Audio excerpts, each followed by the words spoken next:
సమయంలో ప్రియులరా, మరి ఒక విషయాన్ని వాస్తవంగా నేను మాట్లాడటానికి నేను ఇష్టపడట్లేదు, కానీ సమయం ఇచ్చారు కాబట్టి ఒక ప్రత్యేకమైన విషయాన్ని చెప్పాలని నేను ఆశపడుతూ ఉన్నాను. చాలామందికి తెలియని విషయం ఏంటంటే, ఇక్కడ సహజంగా మనకి కాకుండా చాలామంది అంటున్న విషయం ఏంటంటే, యేసుక్రీస్తు వారు 2000 సంవత్సరాల క్రితమే ఈ లోకానికి వచ్చాడు కదా. అంతకుముందు యేసుక్రీస్తు వారు ఎక్కడ ఉన్నాడు? ఆయన ఎక్కడ ఉన్నాడండి? 2000 సంవత్సరాల క్రితమే ఈ లోకానికి వచ్చాడు కదా. ఆయన్ని పట్టుకొని దేవుడు దేవుడు దేవుడు అని చెప్పేసి ఎందుకు ఈ విధంగా మీరు ప్రచారం చేస్తూ ఉన్నారు అని మాట్లాడేవాళ్ళు లేకపోలేదు ప్రియులరా. ఒక విషయాన్ని మీరు గమనించండి, క్రిస్మస్ పండగ ప్రపంచం అంతా జరుపుకునే పండగ. చెప్పండి ఏంటండి క్రిస్మస్ పండుగ ఎవరు జరుపుకుంటారు? ప్రపంచం అంతా జరుపుకునే పండుగలు రెండు పండుగలు ఉంటాయి ప్రియులారా. ఒకటి క్రిస్మస్ అయితే రెండోది రంజాన్. చెప్పండి, ఒకటేమో క్రిస్మస్, రెండోది ఏంటి చెప్పండి? రంజాన్. ఈ 2 పండుగలు మాత్రమే ప్రపంచం అంతా జరుపుకునే పండుగలు. ప్రపంచం అంతా జరుపుకునే పండుగలు ఏవైనా ఉన్నాయంటే ఈ 2 మాత్రమే జరుపుకుంటారు. అయితే క్రిస్మస్లో ఉన్న ప్రత్యేకత ఏంటో ప్రియులారా, మరి రంజాన్ అయితే కేవలం ఇంచుమించుగా 99% ముస్లిమ్స్ మాత్రమే ఆరాధన చేస్తారు దేవుణ్ణి రంజాన్ పండగలో. కానీ క్రిస్మస్ పండుగ అలాంటిది కాదు ప్రియులారా. క్రిస్మస్ పండుగ ప్రపంచంలో ఉన్న అన్ని జాతుల వారు, అన్ని మతాల వారు, ఇదిగో మా కులములో యేసుక్రీస్తు వారిని ఆరాధించేవారు లేరు అనగలిగే కులమే లేదు. అర్థమవుతుందా? ప్రతి కులంలో, ప్రతి మతంలో, ప్రతి జాతిలో యేసుక్రీస్తు వారిని ఆరాధించేవారు ఉన్నారు. అందరూ కలిసి ప్రపంచం అంతా ఆరాధిస్తున్న పండగ ఇదేమైనా ఉందంటే అది క్రిస్మస్ పండగ మాత్రమే. దేవుడికి స్తోత్రం, హల్లెలూయా. మరి ఇంతగా ఎందుకు యేసుక్రీస్తు వారిని ఆరాధన చేస్తూ ఉన్నారు? ప్రపంచం అంతా ఆరాధిస్తూ ఉన్నారు, మత భేదంతో లేకుండా, జాతి భేదంతో లేకుండా, కుల భేదంతో లేకుండా ప్రతి ఒక్కరు ఎందుకు ఈ పండుగను ఇంత ఘనంగా చేస్తూ ఉన్నారు అనే విషయాన్ని సహజంగా మానవులమైన మనం ఆలోచన చేయాలి. ఈ ప్రాంతంలో ఉన్న మీరు కూడా ఒకసారి ఆలోచన చేయాలి, ఎందుకు ఇంత ఘనంగా ఆరాధన చేస్తూ ఉన్నారు? హ్యాపీ హ్యాపీ క్రిస్మస్ అని చెప్పని, హ్యాపీ హ్యాపీ ఏం మాట్లాడలే, హ్యాపీ హ్యాపీ ఎందుకు ఇంత ఘనంగా చేస్తూ ఉన్నారు? ప్రభునందు ప్రియులారు, ఎవరింతకు యేసుక్రీస్తు వారు? చాలామంది ఎవరు యేసుక్రీస్తు వారు? 2000 సంవత్సరాల క్రితమే యేసుక్రీస్తు వారు ఉన్నారు. అంతకుముందు ఎక్కడ ఉన్నాడండి? 2000 సంవత్సరాల క్రితం వచ్చిన దేవుడే కదా ఇతను. ప్రదేవుడి బిళ్ళారా గమనించండి, మరి యేసుక్రీస్తు వారు యోహాను సువార్త 1వ అధ్యాయం 1వ వచనాన్ని మనం చదివితే, యోహాను సువార్త 1వ అధ్యాయం 1వ వచనం చదవండి. అక్కడ ఏముందండి? ఆది యందు వాక్యం ఉండెను, వాక్యము దేవుడి యొద్ద ఉండెను, వాక్యమే దేవుడై ఉండెను. 14వ వచనంలో ఉండిది కదా, ఆ వాక్యము కృపా సత్య సంపూర్ణుడుగా మన మధ్య నివసించెను. ఎవరైనా ప్రభువైనా యేసుక్రీస్తు వారు, ఆయన ఎప్పుడున్నవాడు? ఆది అందే. చెప్పండి, ఎప్పుడున్నాడండి ఆయన? ఆదిలోనే ఉన్నవాడు ఆయన. ఇంకా ప్రియులారా, మీరు గమనించినట్లయితే ఆయన లేకుండా ఏదీ కలగలేదు కదా. ఆ 3వ వచనాన్ని మనం చదివితే, యోహాను సువార్త 1వ అధ్యాయం 3వ వచనాన్ని మీరు చదవగలిగితే చదవండి. కలిగి ఉన్నది ఏది ఆయన అనే దగ్గర యేసుక్రీస్తు అని పెట్టండి. యేసుక్రీస్తు వారు లేకుండా కలగలేదు.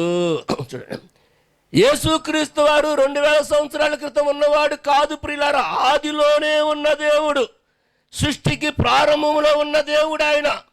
సృష్టి కలిగింది ఆయన ద్వారా ప్రియులారా. ఆయన లేకుండా ఏది కలగలేదు. యేసుక్రీస్తు వారు లేకుండా ఏది కూడా కలగలేదు. ఇంకొక విషయాన్ని కూడా మీకు నేను చెబుతాను, కొద్దిగా నా మాటలు గమనించండి ప్రియులారా. ప్రపంచంలో ఏ మనుషుడైనా సరే దేవుణ్ణి చూశాడా అంటే ఎవరు దేవుణ్ణి చూసిన వారు లేరు.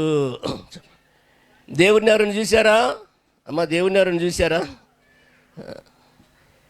ఇదే యోహాను సువార్త 1వ అధ్యాయం 18వ వచనాన్ని మీరు చదివితే, మీరు చదవండి. యోహాను సువార్త 1వ అధ్యాయం 18వ వచనం.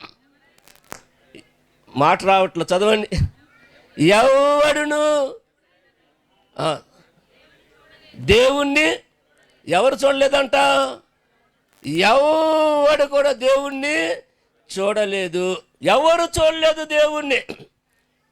దేవుడు వెళ్ళారు. దేవుడు ఇలాగా ఉంటాడని చెప్పడానికి ఎవరైనా చూస్తే కదా దేవుడు ఇలాగ ఉంటాడని చెప్పడానికి. దేవుణ్ణి ఎవరు చూడలేదు. ఎందుకు చూడలేదో తెలుసా? మీరు చదవండి. 1 తిమోతి పత్రిక 6వ అధ్యాయము 15వ వచనాన్ని మీరు చదివితే, మీరు త్వరగా చదవాలి. 1 తిమోతికి రాసిన పత్రిక 6వ అధ్యాయము 15వ వచనం. శ్రీమంతుడును అద్వితీయునగు సర్వాధిపతి యుక్త కాలములయందు ఆ ప్రత్యక్షతను కనపరుచును. ఆ సర్వాధిపతి రాజులకు రాజును ప్రభువునకు ప్రభువును ఉన్నాడు. చూడండి ఈ మాట 16 వచనమమ్మ. ఆ సమీపించరాని తేజస్సులో ఆయన మాత్రమే వసించుచు. ఎవరు ఆయన? దేవుడు ఎక్కడున్నాడంట? సమీపించరాని తేజస్సు అంటే తెలుసా? తేజస్సు అంటే ఏంది? వెలుగు. చెప్పండి, ఏంటండి వెలుగు? ఎలాంటి వెలుగు అంటే సమీపించటానికి కూడా అవకాశం లేనంత వెలుగులో ఉన్నాడు దేవుడు. దేవుడు వెళ్ళారు చూడండి, కనీసం ఆయన సమీపించడానికి కూడా ఈలు లేనంతగా అంత వెలుగులో. ప్రియులారా, ఒక మాట ఉంది కదా, మన దేవుడు ఎలాంటి వాడంటే కోటి సూర్యుల కంటే తేజోమయుడు. చెప్పండి, ఎలాంటి వాడండి ఆయన? కోటి సూర్యుల కంటే తేజోమయుడు. అంత వెలుగు కలిగిన వాడు ఆయన మాత్రమే అక్కడ వసించుచు అమరత్వం కలిగి ఉన్నాడు ఆయన. అలాంటి దేవుణ్ణి ఎవరు చూడగలరు? సమీపించడానికి కూడా అవకాశం లేదు. ఆయన మహిమ కలిగిన వాడు, తేజోమయుడు. కాబట్టి ప్రియులారా, ఏ మనుషుడు దేవుణ్ణి చూడలేడు కదా. ఆ కిందే ఉండిద్ది కదా, మీరు చదవండి 16వ వచనమా. త్వరగా చదవండి. ఆ తేజస్సులో ఆయన మాత్రమే వసించుచు అమరత్వం గలవాడై ఉన్నాడు. ఇక చదవాలి. మనుషులలో ఎవరును ఆయన్ని చూడలేదు, ఎవరును చూడనేరడు. చూడండి, దేవుణ్ణి చూసిన వాడు ఎవరు లేరు, ఎవరు కూడా చూడలేరు. ఎందుకని? ఆయన సమీపించరాని తేజస్సులో మహిమలో ఉన్నాడు. దేవుడు బిడ్డలారా, కనీసం సమీపించడానికి కూడా అవకాశం లేని అంత మహిమలో ఉన్నాడు దేవుడు. కాబట్టి దేవుణ్ణి ఎవరు కూడా చూడలేరు. కాబట్టి దేవుడు ఇలాగా ఉంటాడని చెప్పటానికి ఎవరికి అధికారము లేదు. ఇది విషయాన్ని గమనించండి. కొద్దిగా నా మాటలు వినండి. ఒక్క నిమిషం నేను ముగిస్తాను. దేవుడు ఎలాగుంటాడు? ఎవరు చూశారు? దేవుడు ఇలాగుంటాడని ఎవరు చెబుతారు? ఎవరు చూసిన వాళ్ళు ఎవరు లేరు కదా.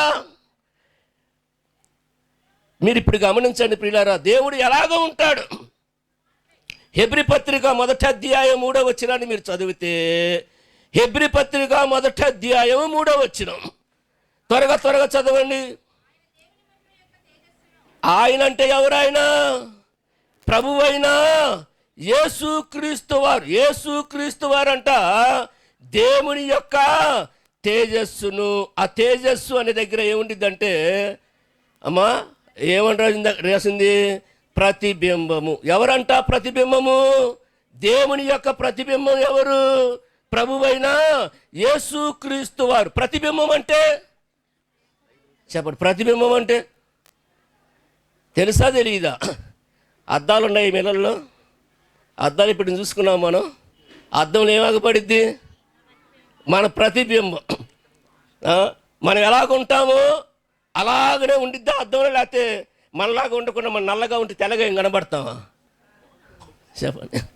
దేవుడికి స్తోత్రం, హల్లెలూయా. అని మనం ఎలాగుంటామో అలాగనే అద్దంలో కనబడింది కదా. మరి యేసుక్రీస్తు వారంటే ఎవరు ప్రతిబింబం? దేవుని ప్రతిబింబం. అంటే దేవుడు ఎలాగుంటాడు? యేసయ్యలాగా ఉంటాడు. దేవుడికి స్తోత్రం చెబుదా. చెప్పని గట్టిగా హల్లెలూయా. మీకు అర్థమవుతుందా? ఇప్పుడు యేసుక్రీస్తు వారు ఎవరు? దేవుడు. యేసుక్రీస్తు వారు ఎవరండి? దేవుడు ఎవరు చూడలేదు, దేవుణ్ణి ఆయనే బయలుపరిచాడు. బాబు, దేవుణ్ణి నేను నాలాగనే ఆయన ఉంటాడు.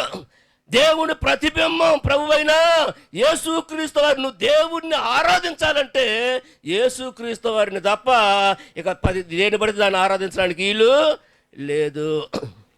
ఏ రూపాన్ని పడితే ఆ రూపాన్ని చేసుకోవడానికి అవకాశం లేదు. ఎందుకంటే దేవుడు యేసే ఎలాగ ఉంటాడో అలాగనే ఉంటాడు. కాబట్టి ఎవరిని ఆరాధించాలి? దేవుణ్ణి ఆరాధించాలంటే యేసయ్యను మాత్రమే మనము ఆరాధించాలి. ప్రజలారా, ఈ ప్రాంతంలో ఉన్న దేవుడి బిడ్డలారా, నువ్వు ఎప్పుడైనా దేవుణ్ణి చూసావా? ఏ నరుడైనా దేవుణ్ణి చూశాడా? ఏ నరుడు దేవుణ్ణి చూడలేదు. దేవుడు ఎలాగుంటాడు ఎవరికి తెలియదు. దేవుడు ఎలాగుంటాడో చూపించడానికి యేసుక్రీస్తు వారు పరలోకాన్ని విడిచి భూలోకానికి వచ్చాడు. ఆయన దేవదేవుడై ఉండి మానవుడిగా వచ్చి, చూడండి అక్కడ ఎంత చక్కగా ఉందో. యేసుక్రీస్తు వారు అంట దేవుని ప్రతిరూపం కదా. ఏంటమ్మది? ప్రతిబింబం కదా. ఇంకొక విషయం చెప్పమంటారా? అవి ఒక్క మాట చదవండి. కొలసి పత్రిక 1వ అధ్యాయము 14వ వచనం కూడా మీరు చదివితే, కొలసి పత్రిక 1వ అధ్యాయం 14వ వచనం త్వరగా చదవాలి. ఆ కుమారుని యందు మనకు విమోచనము అనగా పాప క్షమాపణ కలుగుచున్నది. ఆయన అంటే యేసుక్రీస్తు వారంట అదృశ్య దేవుని స్వరూపి అయి. ఎవరంట యేసుక్రీస్తు వారు? చెప్పండి, ఎవరంట ఆయన? అదృశ్య దేవుడు అంటే దేవుడైన ఆయన మనం చూడలేము. ఆయన అదృశ్యుడు, ఆయన అగపడడు. మరి యేసుక్రీస్తు వారు ఎవరు? అదృశ్య దేవుని స్వరూపము. అంటే దేవుడు ఎలాగుంటాడు? యేసుని చూస్తే ఆయనే దేవుడు. దేవుడికి స్తోత్రం, హల్లెలూయా. అలాగనే ఉంటాడు దేవుడు. కాబట్టి ప్రియులారా, ప్రభు ప్రేమను బట్టి మనం చేస్తూ ఉన్నాను. యేసుక్రీస్తు వారు ఆదిలోనే ఉన్న దేవుడు. దేవుడు ఎవరు చూడలేదు కాబట్టి, ఎవరు దేవుణ్ణి చూడలేదు కాబట్టి ఆ దేవదేవుడే మానవుడిగా భూలోకానికి వచ్చాడు. వాక్యం సెలవిస్తూ ఉంది. ఆయన ప్రతిబింబం. దేవుడి బిడ్డలారా, ప్రతిబింబములాగా అక్కడే దేవుడు ఉన్నాడు. కానీ ఆయన ప్రతిబింబం. అద్దం ఇదిగో ఇక్కడి నుంచి ఆ రోడ్డు మీద ఉన్న దేవుడి బిడ్డలారా, మనం ఇక్కడ ఉంటే అద్దంలో మన బొమ్మ కనపడింది. దేవుడు పరలోకంలో ఉన్న ఆయన కుమారుడిగా ఈ లోకానికి వచ్చాడు. ఆయన ప్రభువైన యేసుక్రీస్తు వారు.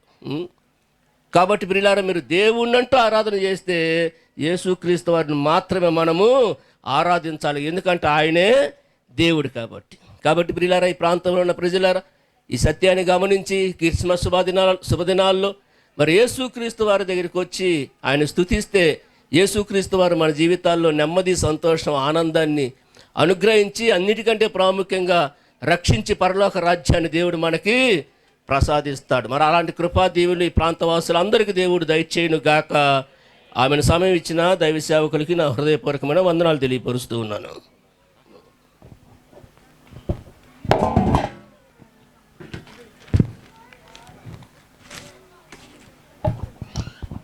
దేవునికి మహిమ కలుగును గాక. హల్లెలూయా. ఇప్పటి వరకు కూడా చక్కటి మాటలు తెలియపరిచినటువంటి దైవజనులు పాలన్న గారికి ప్రభు నామంలో వందనాలు తెలియజేస్తుంటున్నాం. సంతోషంగా ఉన్నటువంటి మనం అందరం కూడా ఒకసారి దేవునికి స్తోత్రాలు చెల్లించుదామా గట్టిగా. అంటే ఆ చెయ్యి సగమే లెగుస్తుంది. ఎప్పుడైతే పూర్తిగా లెగుస్తుందో దేవుని సన్నిధిలో నుంచి నీ హస్తంలోనికి శక్తి వస్తుంది. హల్లెలూయా. అది దేవునికి మహిమ కలుగును గాక. మరి చక్కటి మాటలు అన్నగారు తెలియజేశారు. ఇప్పుడు అసలు ప్రసంగంలోకి వెళ్దాం. అబ్బో, ఇంకా ఈయనెంతసేపు చెప్తాడు అని అనుకుంటున్నారేమో. నేను ఎక్కువసేపు చెప్పను. ఇటువంటి సమయంలో ప్రసంగాలు చేసామనుకోండి గంటలు మీకు వినబుద్ధి కూడా కాదు. ఎందుకంటే చాలా కార్యక్రమాలు కూడా ఉన్నాయి కనుక నేను కూడా ఒక 10-15 నిమిషాలు చెప్పి నేను కూడా త్వరగా ముగించి వేస్తాను. సంతోషంతో దేవుని స్తోత్రాలు చెప్దామా? ఏది 15 నిమిషాలు అన్నందుక? హల్లెలూయా. దేవునికి మహిమ కలుగును గాక. ప్రియమైనటువంటి దేవుని బిడ్డలారా, మీరు కూడా ఇటు వచ్చి కూర్చుంటే బాగుంటుంది. రైట్. మీ అందరికీ కూడా ప్రభు నామంలో వందనాలు తెలియజేస్తూ ఉంటున్నాను. అందరికీ వందనాలమ్మా. సెమీ క్రిస్మస్ ప్రియ దిన బిడ్డలారా, చాలా సంతోషంతో అందరం కూడా జరుపుకుంటూ ఉంటాం. అవునా? సెమీ క్రిస్మస్ అంటే అందరికీ కూడా చాలా సంతోషం. క్రిస్మస్ పండుగ అంటేనే మచ్చు మీద ఉన్న సామాన్లు మొత్తం కిందకు దిగుతాయి. క్రిస్మస్ పండుగ అంటే మచ్చు మీద ఉన్న ఎక్కడెక్కున్న సామాన్లు మొత్తం కిందకు దిగుతాయి. ఇక మొత్తం కరగడం ప్రారంభిస్తారు. దుప్పట్లు, నవార్లు, ఇంకన్నీ అంతేనా, అవునా కదా? ఇంటికి సున్నాలు, అదొక కొత్త తేజస్సు అన్నమాట. అయితే ఆ పిల్లలు అటు ఇటు తిరుగుతూ ఉన్నారు. దయచేసి నేను మాట్లాడేటప్పుడు ఎవరన్నా తిరిగితే మాత్రం నేను ఒప్పుకోను.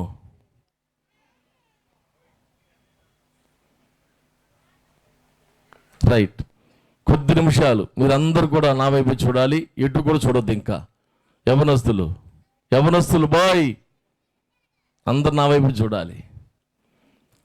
ప్రియ దేవుని బిడ్డలారా, క్రిస్మస్ అంటే అర్థం తెలుసుగా మన అందరికీ, క్రీస్తుని ఆరాధించుట. క్రీస్తుని ఆరాధించుట. ఈ క్రిస్మస్ ట్రీ ఉంది కదా, అందరు చూస్తున్నారుగా క్రిస్మస్ ట్రీని. కనిపిస్తుందా ఇది అందరికీ? ఆనా కనిపిస్తుందా? దాని కింద కొన్ని బాక్సులు ఉన్నాయి. ఏంటి అయ్యి? గిఫ్ట్ బాక్సులు అనమాట. క్రిస్మస్ పండుగ అంటే చక్కగా బహుమతులు ఇచ్చి పుచ్చుకుంటూ ఉంటారు. దానిలో సంతోషాన్ని వ్యక్తపరుస్తూ ఉంటారు. బహుమతులు ఇచ్చి పుచ్చుకోవటం అనమాట. దాంట్లో చాలా సంతోషం ఉంటుంది. ఒక బహుమానం ఇవ్వగానే దానిని తీసుకున్నటువంటి వారికి చాలా సంతోషం ఉంటుంది. అవునా? నాకు బహుమానం వచ్చింది, నాకు బహుమానం ఇచ్చారని చాలా సంతోషం ఉంటుంది. ప్రియ దేవుని బిడ్డలారా, ఇప్పుడు ఇక్కడ కొన్ని గిఫ్ట్ బాక్సులు ఉన్నాయి. ఇక్కడ కొన్ని ఉన్నాయి. అబ్బాయి ఒకసారి పైకిలే నేనేం చేయలే, పైకి లేదా. ఇప్పుడు అక్కడ నిలబడు, అక్కడే ఉండు. ప్రియ దేవుని బిడ్డలారా, ఇప్పుడు ఆ అబ్బాయికి ఒక బాక్స్ ఇచ్చాం. ఒక బాక్స్ తీసుకున్నాడు. ఇప్పుడు తీసుకో, ఒకటే తీసుకో, 3 కాదు, ఒకటి తీసుకున్నాడు. ఇప్పుడు సంతోషంగా ఉందా తీసుకున్నందుకు? ఉందా లేదా? రైట్. ఇప్పుడు అబ్బాయి ఒక గిఫ్ట్ బాక్స్ తీసుకున్నాడు. పట్టుకో, దాన్ని మొయ్యలేకపోతున్నావా? దాన్ని తీసుకుని ఇంటికి వెళ్ళాడు. అబ్బా, నాకు ఈరోజు సెమీ క్రిస్మస్లో నాకు ఒక గిఫ్ట్ ఇచ్చారు, నాకు ఒక బాక్స్ ఇచ్చారు అని ఇంటికి వెళ్ళిపోయి చాలా సంతోషంతో దాన్ని ఓపెన్ చేస్తాడు. దాన్ని ఓపెన్ చేస్తే దాంట్లో ఏమి ఉండదు. అది ఖాళీ బాక్స్. అది ఒక ఖాళీ అట్టపెట్టి అంతే. దాన్ని డెకరేట్ చేసి అక్కడ పెట్టారనమాట. ఖాళీ అట్టపెట్టిని చూసి, అబ్బా, నాకు బహుమతి ఇచ్చారు, నాకు చాలా సంతోషంగా ఉంది అని సంతోషంతో ఇంటికి వెళ్ళి పరిగెత్తుకుంటూ ఇంటికి వెళ్తారు. ఆ బహుమానం ఇవ్వగానే, నాకు అక్కడ ఈరోజు సెమీ క్రిస్మస్ లో ఆ జీవం గల దేవుడి మందిరం దగ్గర నాకు ఇచ్చారు సంతోషంగా ఇంటికి వెళ్తారు. ఇంటికి వెళ్ళి దాన్ని ఓపెన్ చేసి చూస్తే దాన్ని ఏమీ ఉండదు. అది ఓపెన్ చేయగానే ఏమి కనబడకపోయేసరికి నిరాశ. అయ్యో బాయ్, దీంట్లో ఏమి లేదే, ఇది ఖాళీ అట్టపెట్ట. నిరాశ. ఈనాడు చాలా మంది జీవితాలు ఎలాగున్నాయంటే, పైకి చూడటానికి నేను చాలా సంతోషంగా ఉన్నా, పైకి చూడడానికి నా కుటుంబంలో చాలా సంతోషం ఉంది, నా కుటుంబం చాలా ఆనందంగా ఉంది, పైకి ఆడంబరాలు అవన్నీ కూడా, నీ హృదయంలో సంతోషం లేదు, నీ ఇంట్లో నెమ్మది లేదు, నీ ఇంట్లో సంతోషం లేదు, ఆనందం లేదు, సమాధానం లేదు, ఆరోగ్యం లేనటువంటి స్థితిలో ఈనాడు అనేకులు కూడా ఉంటూ ఉన్నారు. ప్రియ దేవుని బిడ్డలారా, అనేకులు కూడా అదే స్థితిలో ఉంటూ ఉన్నారు. పైకి చూడటానికే చక్కటి డ్రెస్సు, చక్కటి బట్టలు, చక్కగా ఇంటికి రంగులు, అంత పైకే, అంత రంగంలో సంతోషం లేదు, అంతరంగంలో నిజమైన సంతోషం లేదు. పై భక్తి, పై సంతోషం, పై ఆనందం అంతా కూడా. కుటుంబాలకి వెళ్తే అది ఆడబెట్టి కూర్చోబోయి, ఇంకా ఆడబెట్టేసి ఇస్తారు అనుకుంటామేమో. ప్రియ దేవుని బిడ్డలారా, కుటుంబాలలో చూస్తుంటే, ఈనాటి దినాలలో చూస్తుంటే ఎన్ని కుటుంబాలు చూస్తూ ఉంటుంటే పైకే కుటుంబాలలో సంతోషం కరువైపోతూ ఉంది. అయితే ఈ క్రిస్మస్ అనేది, ఈ క్రిస్మస్ క్రీస్తుని ఆరాధించుట, యేసుక్రీస్తు వారు భూమి మీదకి రావడానికి గల కారణం ఏంటయ్యా అంటే చెప్పాలంటే చాలా ఉన్నాయి. ప్రియ దేవుని బిడ్డలారా, ఖాళీగా ఉన్నటువంటి నీ హృదయాన్ని సంతోషంతో నింపడానికి ఆయన అక్కర నుంచి ఇక్కడికి దిగి వచ్చాడు. ఆయన హల్లెలూయా. సంతోషం లేని నీ ఇంటిలో, సమాధానం లేని నీ ఇంటిలో, ఏ ఆశీర్వాదం లేని నీ ఇంటిలో ఆశీర్వాదాన్ని అనుగ్రహించడానికి, సమాధానాన్ని అనుగ్రహించడానికి పరలోకం నుంచి యేసుక్రీస్తు వారు భూమి మీదకి దిగి వచ్చాడు. ఆయన ఒక వ్యక్తి, నీమ్ ఆర్మ్స్ట్రాంగ్ అనే వ్యక్తి అంతరంగం మీదకి వెళ్ళాడు. మొట్టమొదట అంతరంగం మీదకి వెళ్ళాడు. ఆయన మీ అందరికీ అంతరిక్షంలోకి వెళ్ళాడు. నీమ్ ఆర్మ్స్ట్రాంగ్ అనే వ్యక్తి అంతరిక్షంలోకి వెళ్ళాడు. అతను చాలా గొప్పగా అనుకోలా. ఆయన అంతరిక్షంలోకి వెళ్ళి వచ్చిన తర్వాత ఒక రోజున ఒక సభ పెట్టారు. ఒక సభ ఏర్పాటు చేస్తే ఆ సభలో అంతరిక్షంలోకి వెళ్ళి వచ్చినటువంటి వ్యక్తి మాట్లాడుతూ ఉన్నాడు. నేను భూమి మీద నుంచి అంతరిక్షంలోకి వచ్చా, ఇదే పెద్ద గొప్ప కాదు, ఇది పెద్ద గొప్ప కాదు. అయితే పరలోకాన్ని విడిచి భూమి మీదకి జన్మించాడు యేసయ్య. ఆ సింహాసనాన్ని విడిచిపెట్టి ఈ నేల మీద జన్మించాడు యేసయ్య. అది గొప్పతనం అన్నాడు ఆయన. హల్లెలూయా. ఎందుకు జన్మించాడో తెలుసా? ఖాళీగా ఉన్న నీ హృదయాన్ని ఆనందంతో నింపడానికి. ప్రియ దేవుని బిడ్డలారా, ఖాళీగా ఉన్నటువంటి నీ జీవితంలో సంతోషాన్ని నింపడానికి ఆయన వచ్చాడు. మత్తయి సువార్త మరొకరు చదువుకుందాం. కొద్ది నిమిషాలు నేను ముగించి వస్తా, ఈ మాట చూపించి వేసి. మత్తయి సువార్త 1వ అధ్యాయము 21వ వచనం చదువుకుందాం. ఆమె యొక్క కుమారుని కనును తన ప్రజలను వారి పాపముల నుండి ఆయనే రక్షించును. చాలన్నా ప్రియ దేవుని బిడ్డలారా, చదువుకున్నాం కదా, చదవబడినటువంటి లేఖన భాగంలో నుండి తన ప్రజలను వారి పాపముల నుండి ఆయనే రక్షించును. తన ప్రజలను ఆయనే రక్షించును.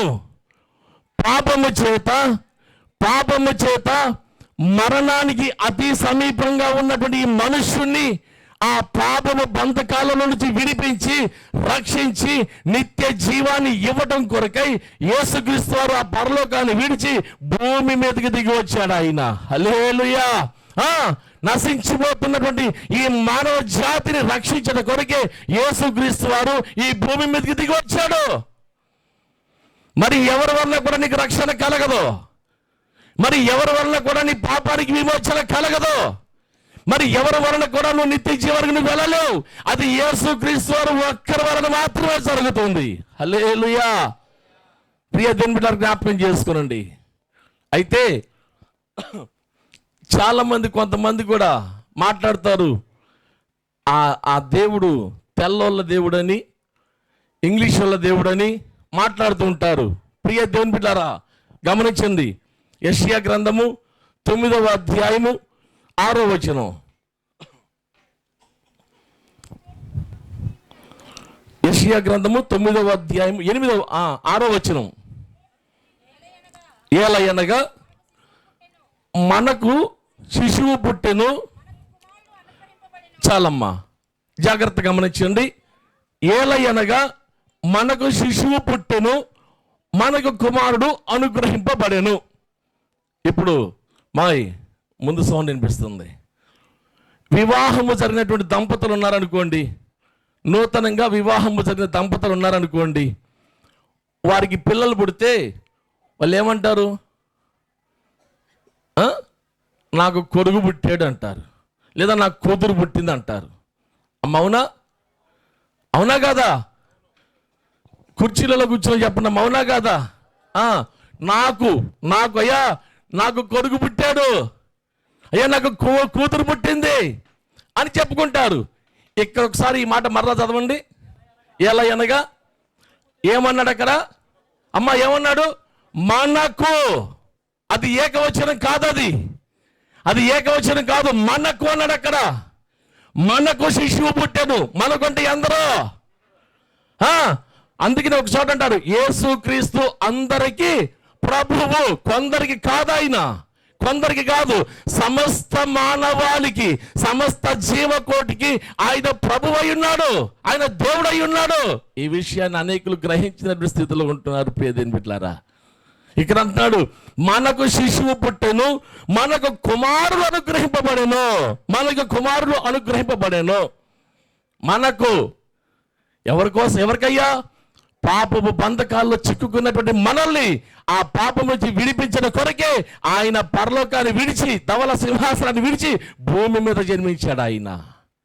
ప్రియ దేవుని బిడ్డలారా, జ్ఞాపకం చేసుకుని ఈ రాత్రికాల సమయంలో ఇక్కడ కూర్చొని మాటలు వింటున్నటువంటి ప్రియ దేవుని బిడ్డలారా, ఒకసారి ఆలోచించండి. ఎప్పుడయ్యా సంతోషము? ఎప్పుడయ్యా నిజమైన క్రిస్మస్ ఆనందము? మనం ఏదో షాపింగ్ చేసి ఏదో రకరకాల వంటలు వండుకొని చక్కగా ఇంటికి అందరం పిలుచుకొని తింటే అది అల్ప సంతోషమే, కొంతకాలమే సంతోషము.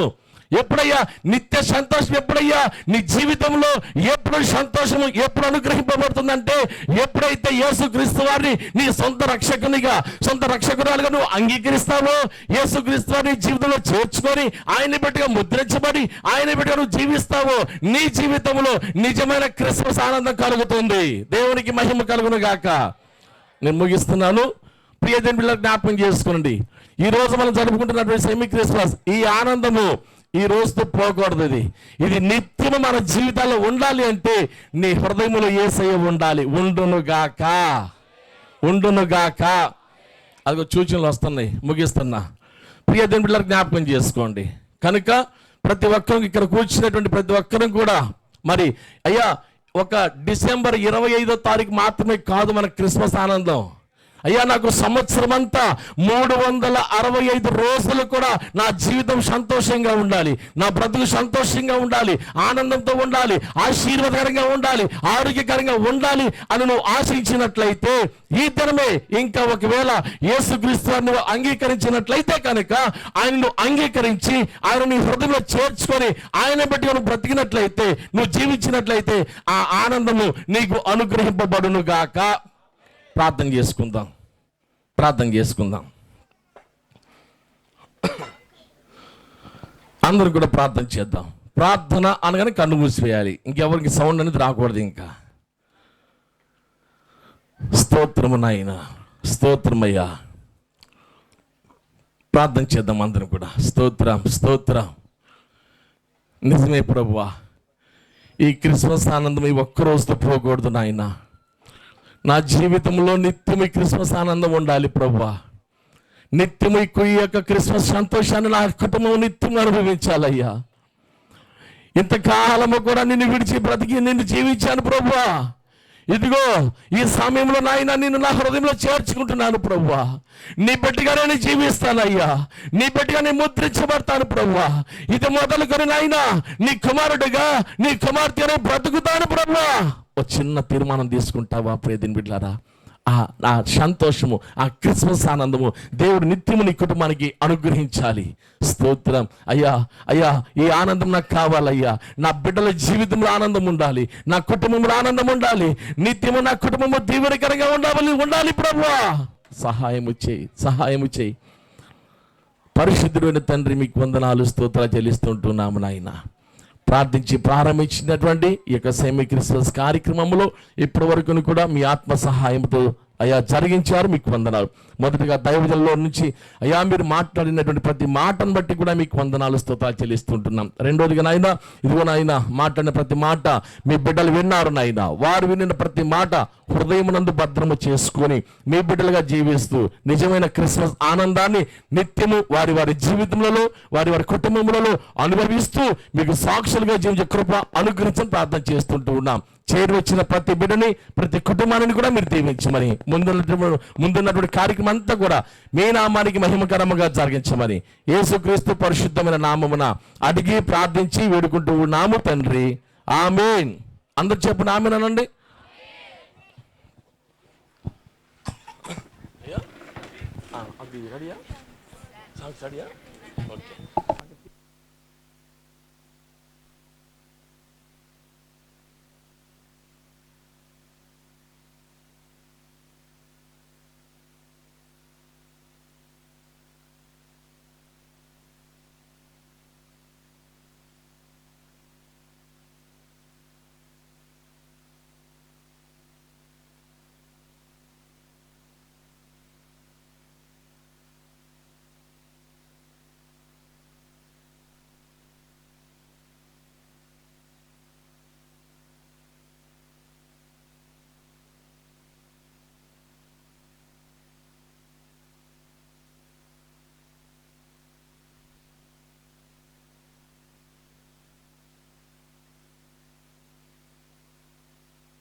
దేవునికి మహిమ కలుగును గాక.